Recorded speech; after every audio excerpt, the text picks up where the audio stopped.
Ya, semua di cover oleh BPJS Kesehatan Kak, kecuali atas permintaan sendiri ya Kak. Jadi Kakak belum pernah sama sekali mendapatkan pelayanan kesehatan di Vaskes tingkat pertama Kakak terdaftar,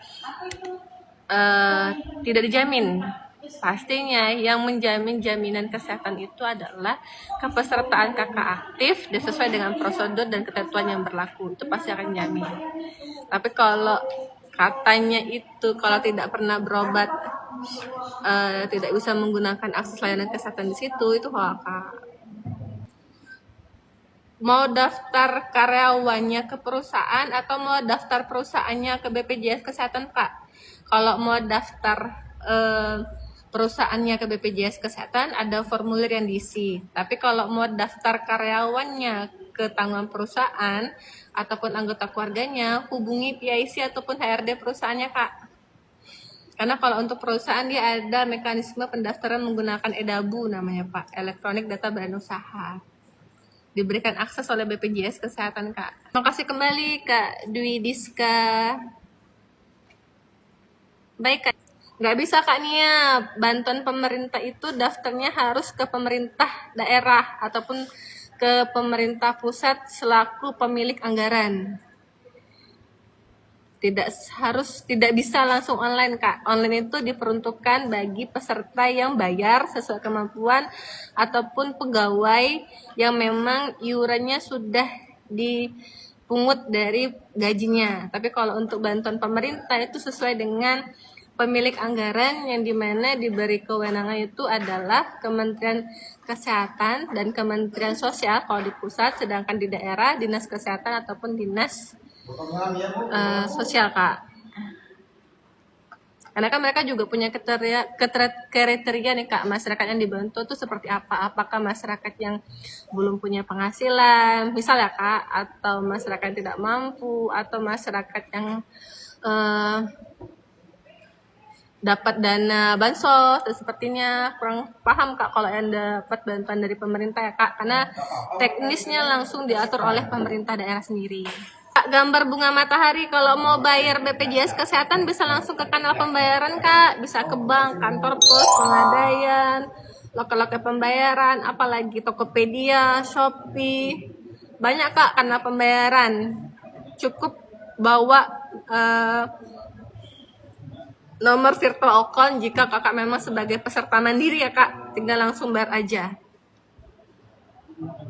Segala bentuk perubahan itu nggak bisa langsung otomatis dilakukan perubahan selama tidak ada pelaporan dari si individu peserta. Jadi peserta meninggal, menikah, pindah alamat, berubah nomor handphone, cerai, apalagi pindah domisili, selama tidak ada pelaporan dari peserta maka tidak akan otomatis dilakukan perubahan. Kecuali memang peserta yang dibantu oleh pemerintah, karena pemerintah diberikan diberikan kewenangan untuk mengatur peserta yang dibantu oleh mereka.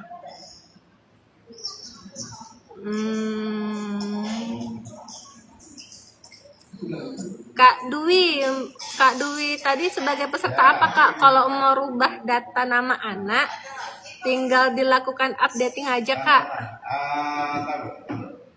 Bisa lewat Pandawa, bisa lewat BPJS online, BPJS keliling, atau bisa langsung ke kantor BPJS Kesehatan terdekat. Gak apa-apa Kak, your crush baru pindah Vaskes 1 bulan, Vaskes 1 bulan 3 kemarin, tapi dari Vaskes ini mau berubah jadi klinik, itu gimana? Gak apa-apa Kak, kan Vaskes tingkat 1 itu sama dengan puskesmas, dokter keluarga ataupun klinik Kak.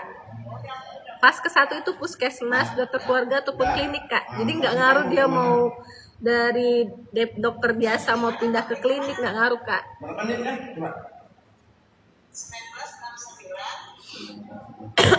Kalau mau pemerintah silakan ke Dinas Kesehatan ataupun Dinas Sosial ya Kak. Waalaikumsalam Kak Erna Kanaru.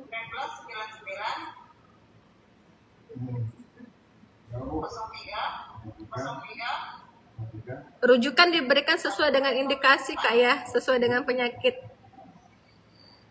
Rujukan diberikan oleh petugas medis, bukan atas permintaan dari pasien ataupun peserta. Jadi kakak silakan sampaikan ke petugas medisnya yang atau di vaskes kakak berobat. Kalau memang dibutuhkan rujukan, nanti akan ada rujukan internal Kak. Kak Yokras kalau mau ngecek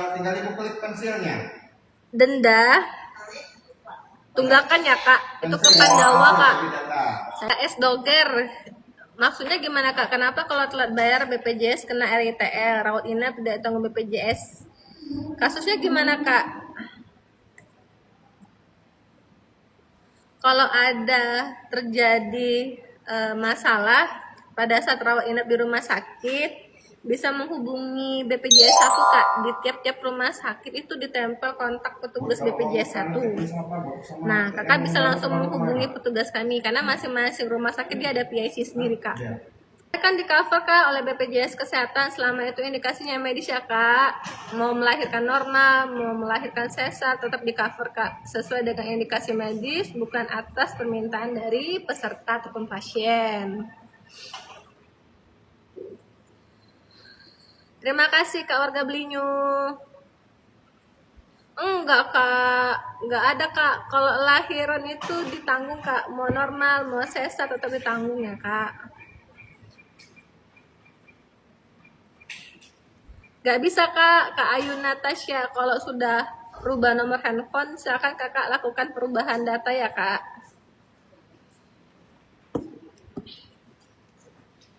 Nah benar nih Kak Oto, bukan tidak tanggung Kak kalau telat bayar, tapi dikenakan denda. Iya, ada masa dendanya 45 hari sejak melakukan pembayaran iuran. Kabupaten Karawang BPJS saya nunggak selama 2 tahun, totalnya 1.750.000. Ya Kak, kenapa Kak?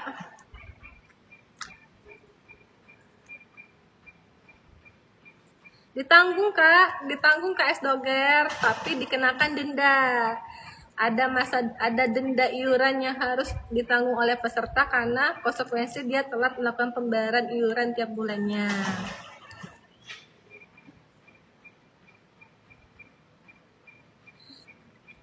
Boleh Kak Afrizal kalau mau ikut cicilan, tapi tidak denda Kak. Denda itu muncul kalau pasien rawat inap di rumah sakit baru muncul denda. Tapi kalau cicilan totalnya 1.750.000 ya udah segitu Kak total tagihannya. Kalau mau cicil silahkan cicil Kak. Dari mulai cicilan 2 bulan sampai dengan maksimal 24 bulan.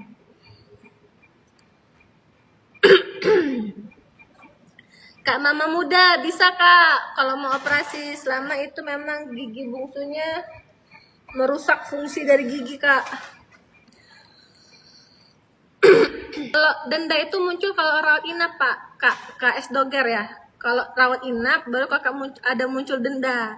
Lihat dendanya kalau rawat inap Kak sesuai dengan diagnosa sakit. Jadi kita nggak bisa lihat denda kalau kita belum rawat inap.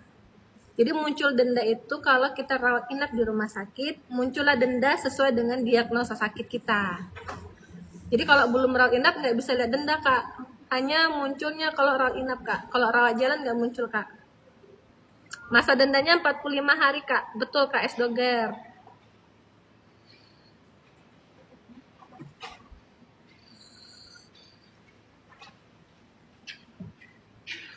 Kak hanya dia nggak ada denda Kak, tapi iuran bayi baru lahir itu dihitung sejak bayi dilahirkan. Jadi ayo nih para bapak-bapak, ibu-ibu yang punya anak lahir segera didaftarkanlah BPJS Kesehatannya karena iuran bayi itu dihitung sejak bayi dilahirkan. Jadi kalau lahir bayinya 2023 sampai sekarang belum daftar ya tagihannya hanya 24 bulan ataupun 2 tahun. Nominal orang tiap bulannya. Jadi nanti Bang langsung potong otomatis nih tiap bulan. Jadi kakak nggak khawatir kena denda, nggak khawatir telat, jaminan kesehatannya pasti terjamin. Sobat JKN, denda itu muncul kalau rawat inap. Jadi tidak ada denda ke iuran peserta, nggak ada itu, nggak ada denda ke iuran peserta.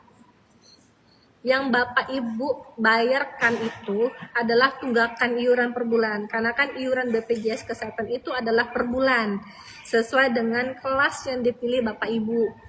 Kelas 1 150.000, kelas 2 100, kelas 3 35.000. Nah, itulah tagihan per orang per bulan. Denda itu muncul kalau rawat inap. Kalau rawat inap baru muncul denda. Masa dendanya berapa hari? 45 hari sejak dilakukan pembayaran iuran. Kalau tidak rawat inap, tidak muncul denda. Kalau rawat jalan, tidak muncul denda. Kalau berobat ke Vaskes, bisa, tidak muncul denda. Kalau rawat inap saja yang muncul denda.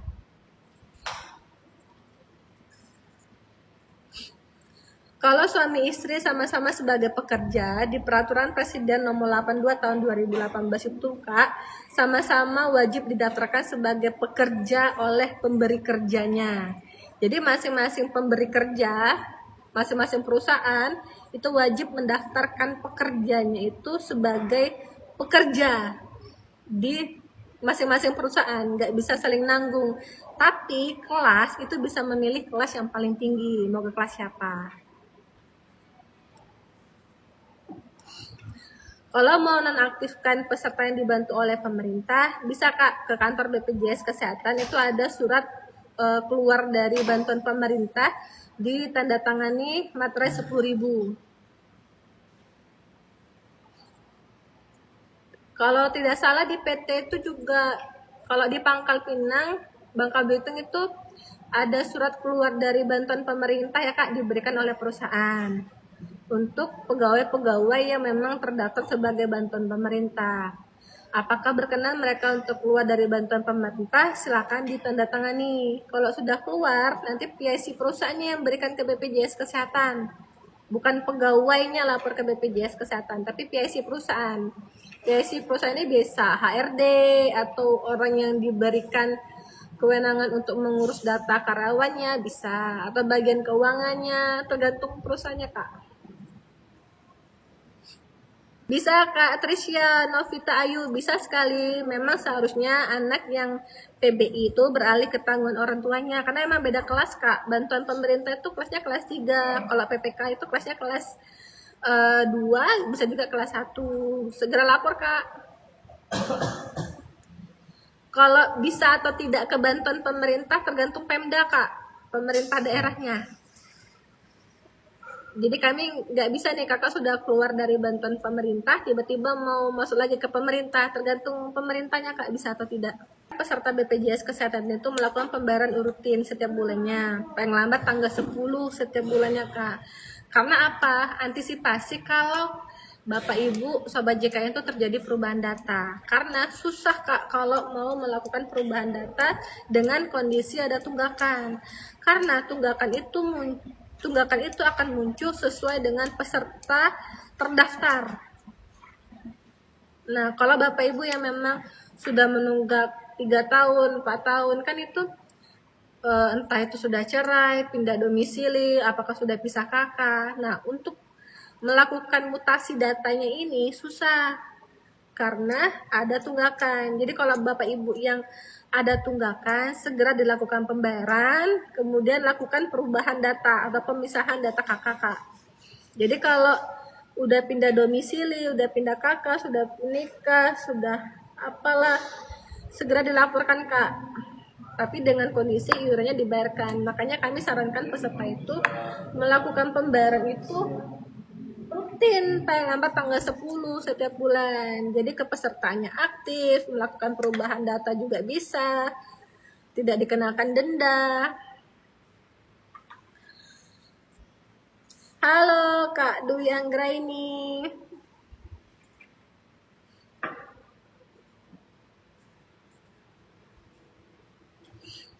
Sesuai dengan kelas Kak Bevi 8 2019, sesuai dengan kelas ibunya, maksimal 24 bulan 2 tahun ya Kak jumlah tagihan. Jadi sesuai dengan kelas ibunya.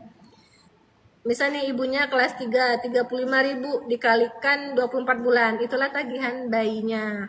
Jadi anaknya mau lahir 2017 mau 2016 jumlah maksimal tagihan itu hanya 24 bulan. Tapi jangan nunggu-nunggu ya Kak, kalau bisa segera didaftarkan untuk anaknya.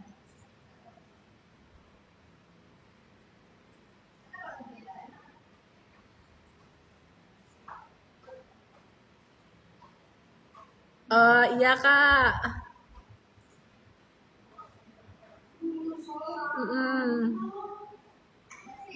Gak ada denda kok Kak Pera, cuman kami memastikan peserta itu iurannya dibayarkan.